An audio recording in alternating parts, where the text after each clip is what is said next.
مذہبی اسکالر اور سیاسی زعماء نے شرکت کی۔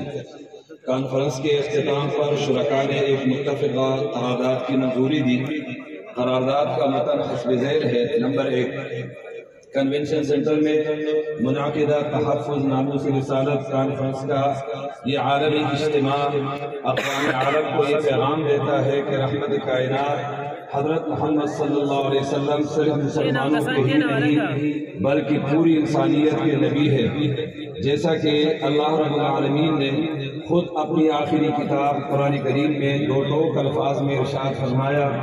وَمَا أَرْسَلْنَاكَ إِلَّا كَافَّةً لِلنَّاسِ بَشِيرًا وَنَذِيرًا۔ اس آیت کریمہ کا ترجمہ ہے، اللہ رب العزت ارشاد فرماتے ہیں، اے نبی ہم نے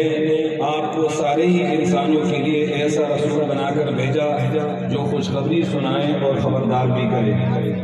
اجتماع ساری انسانیت سے اپیل کرتا ہے کہ آپ صلی اللہ علیہ وسلم کی سیرت کا مطالعہ کیا جائے اور آپ کی صفت کا اعتراف کیا جائے۔ نمبر 3،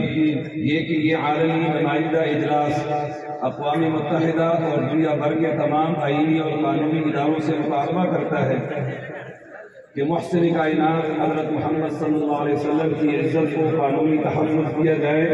اور آپ کی توہین کو قابل تعزیر جرم قرار دیا جائے۔ نمبر 4، یہ کہ یہ عالمی نمائندہ اجتماع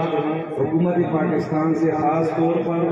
اور OIC کے تمام ممبر اسلامی ممالک سے حکومتی طور پر یہ مطالبہ کرتا ہے کہ حضرت محمد صلی اللہ علیہ وسلم کی سیرت طیبہ اور خاص طور پر آپ کی صفت رحمت کو عالمی نمائندہ اجلاسات میں اجاگر کیا جائے،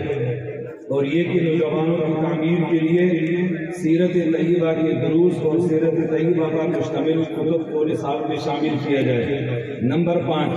رحمت کائنات فاؤنڈیشن کے منتظمین پاکستان بھر سے آئے ہوئے ہزاروں علماء، مدرسین، تاجر، وکلاء، حکومتی نمائندگان، سیاسی جماعت